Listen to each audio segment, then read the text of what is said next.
Hello friends, Pastor Amy from Southgate United Methodist Church here on a walking trail here on one of the many walking trails throughout our beautiful city of Lincoln, Nebraska. This is one that's not far from our church.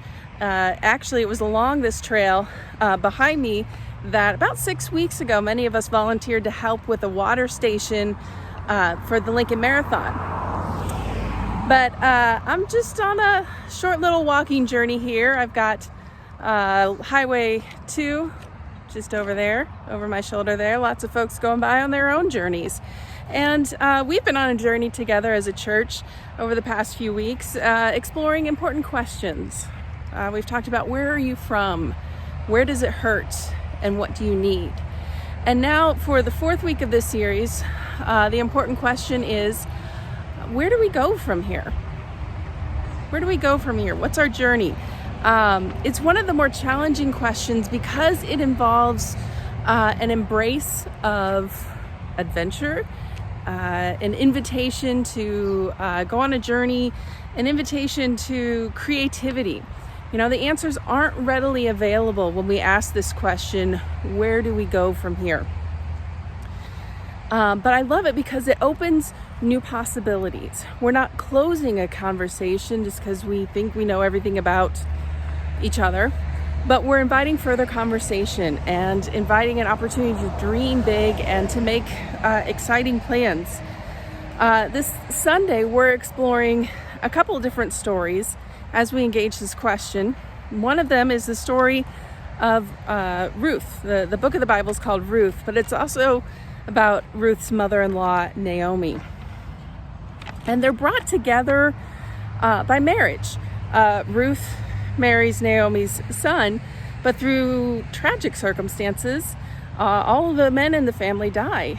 And the women are left without any source of support or family or any security whatsoever. And so Ruth and Naomi have to decide, where do we go from here? Ruth chose to stand by Naomi in her grief and trouble. And when they asked each other, where do we go from here? Naomi's answer was, it's time to go home. Go home to Israel to begin anew and to see where they could find family.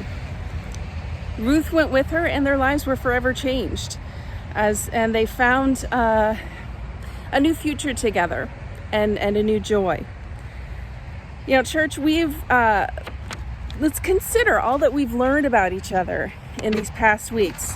Where we're from, the pain and grief that we carry, as well as the things that we need to help us thrive. You know, considering all that we've learned, where do we go from here? I really look forward to continuing this conversation with you this coming Sunday. Also, mark your calendars for a special Sunday coming up on July 4th. We are going to do a combined service outdoors at 9:30. It's a holiday weekend and we're going to try something just a little bit new as we continue to figure out where do we go from here. So friends, thank you for joining me on my own little journey here and on that guy's journey back there. Until then, I'll see you. Remember that God loves you, so do I, and I'll see you Sunday.